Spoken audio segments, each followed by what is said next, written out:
Hello, আসসালামু আলাইকুম। আবারও একবার স্বাগতম আমার ফুড পার্লারে। আর পিঠাপুলির পর্বে আমি আজকে আপনাদেরকে দেখাবো চিতই পিঠা। তবে এই চিতই পিঠাটা আমি ঘরে কোনো চালের গুঁড়ো করে করছি না, আমি করছি দোকান থেকে যে রেডিমেড চালের গুঁড়োটা আমরা কিনে আনি সেটা দিয়ে। কারণ অনেকেরই অনেক সময় কমপ্লেইন থাকে যে রেডিমেড চালের গুঁড়োটা দিয়ে পিঠাটা ভালো হয় না। তো আজকে আমি সেটাই দেখাবো যে রেডিমেড চালের গুঁড়াটা দিয়েও কীভাবে পিঠাটা ভালোভাবে তৈরি করা যায় ঝটপট সময়ে। তো দর্শক আসুন তাহলে দেখে নিই আমরা চিতই পিঠার এই মজাদার রেসিপি।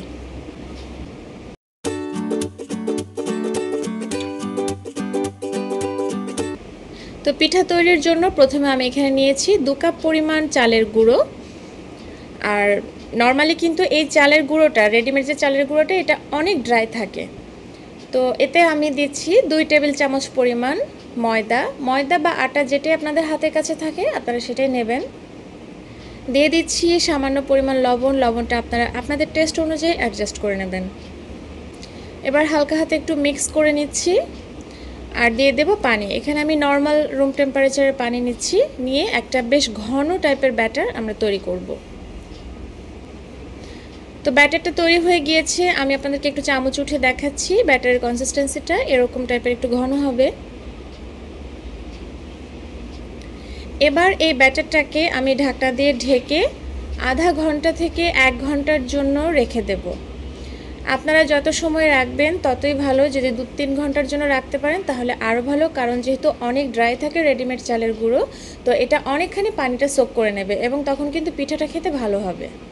তো waiting for half an hour. তো হাফ অ্যান আওয়ার পরে আমি এখন পিঠা বানাবো। তো পিঠা বানানোর জন্য আমি এখানে দেখতে পাচ্ছেন একটা কড়াই গরম করে নিয়েছি। আর এই চালের গুঁড়োর যে আমি ব্যাটারটা তৈরি করেছিলাম এটা অনেকখানি পানি সোক করে নিয়েছে। আমি আরও সামান্য একটুখানি পানি এতে অ্যাড করেছি। এটা আপনারাও আপনাদের মাপটা বুঝে পানিটা অ্যাড করবেন, বেশি যেন পাতলা হয়ে না যায়। আর এখানে যে দস্তার কড়াইটা দেখতে পাচ্ছেন, আপনাদের কাছে যদি এরকম কড়াই না থাকে তো ননস্টিক প্যানেও করতে পারেন। তবে এরকম গর্তওয়ালা একটু কড়াই টাইপের হলে কিন্তু পিঠা ভালো হয়। আর যাদের কাছে চিতই পিঠা বানানোর জন্য ছাঁচ আছে তাদের তো কোনো কথাই নেই। তো কড়াইটা আমি বেশ ভালোভাবে গরম করে নিয়েছি, এটা যথেষ্টই গরম করতে হবে। এবার চুলার আঁচটা আমি মিডিয়াম লোয়ে করে দিয়েছি।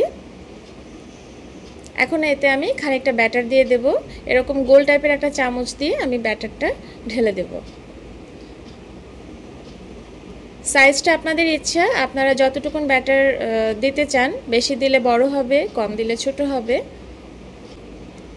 তো এবার একটা ঢাকনা দিয়ে আমি অপেক্ষা করব 7 মিনিট। 5 থেকে 7 মিনিটের মধ্যেই পিঠাটা ইনশাল্লাহ হয়ে যাবে। তো হয়ে গিয়েছে আমার 5 মিনিট হয়ে গিয়েছে। তো বুঝবেন কিভাবে, যে ঢাকনার উপর থেকেই দেখতে পাবেন যে পিঠাটার গায়ে বেশ ছিদ্র ছিদ্র তৈরি হয়েছে আর পিঠার কালারটা কিন্তু চেঞ্জ হয়ে গিয়েছে, একটু ঘোলাটে টাইপের হয়ে গিয়েছে।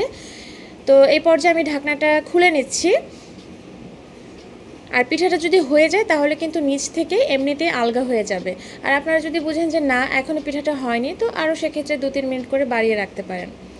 আমি এরকম একটু চামচ দিয়ে দেখুন কত সহজেই পিঠাটা উঠে গেল, তার মানে পিঠাটা একদম হয়ে গিয়েছে। এবার আরও খানিক ব্যাটার দিয়ে দিচ্ছি। যেহেতু আমি রেডিমেড চালের গুঁড়ো দিয়ে করছি সেহেতু হয়তো বা অরিজিনালটার মতো অতটা ভালো হবে না, তবে ভিউয়ার্স সত্যি এতটা খারাপও হবে না। তো একইভাবে আমি সমস্ত পিঠা এক এক করে বানিয়ে নিচ্ছি। আর এই পিঠাটা দেখুন, আমি একটু আপনাদেরকে উল্টে দেখাচ্ছি। পেছনটা দেখতেই পাচ্ছেন কত সুন্দর কালার এসেছে এবং উপরেও কিন্তু অনেক সুন্দর হয়েছে। তো সবগুলো পিঠা আমি বানিয়ে নিচ্ছি। হয়ে গিয়েছে আমার পিঠা বানানো, আমি এখানে সার্ভ করে নিয়েছি। দেখতেই পাচ্ছেন খুব বেশি না হলেও মোটামুটি সুন্দর হয়েছে। তো যাই হোক, কেমন হলো আমার আজকের রেসিপি অবশ্যই আমাকে জানাবেন। ভালো লেগে থাকলে লাইক কমেন্ট শেয়ার করবেন। সেই সাথে আমার পরের ভিডিও দেখার আমন্ত্রণ জানিয়ে আজকের মতো এখানেই, আল্লাহ হাফেজ।